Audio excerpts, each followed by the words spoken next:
Vosotros, como estamento que reúne a la agrupación de policías como sindicato, tenéis una opinión muy clara, imagino, respecto de si esto debe continuar en las condiciones que está o está bien como se está desarrollando. El sistema CIE creo que es un sistema que hace falta, entendiendo el CIE como un centro de internamiento de extranjeros o personas que están en una situación alegal. Sí que es cierto que creemos, viendo el de Valencia y sin poder juzgar otro que no conozco más que el de Valencia, que es manifiestamente mejorable. No es la policía la que tiene a ningún extranjero en el CIE, es el juzgado, que son los únicos que en este país pueden privar de libertad a una persona. Nosotros escuchamos un sinfín de opiniones de distintas organizaciones o personeros que representan organizaciones sociales y nos dicen que, de acuerdo a un informe denominado DEVAS, se manifiestan en condiciones no óptimas.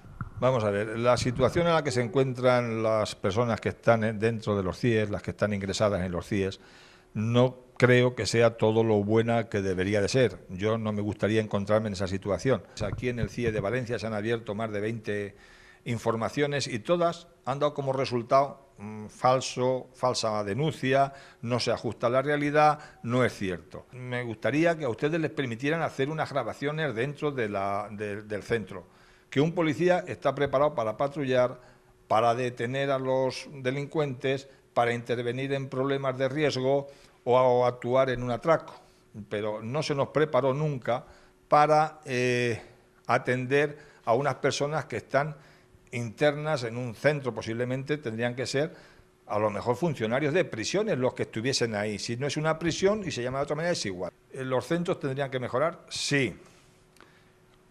¿Invirtiendo más dinero? Sí. Pero conforme está hoy la cosa, tampoco sé yo si nos hace falta invertir más dinero en estos centros o en colegios. Yo qué sé, el político tendrá sus preferencias.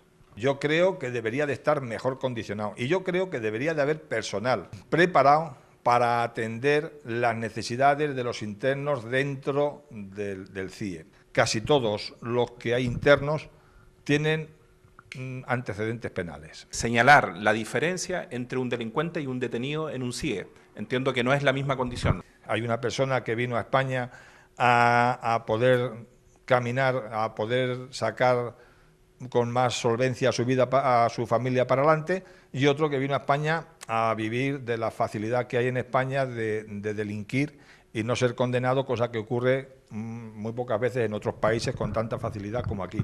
Dentro del CIE no hay diferencias.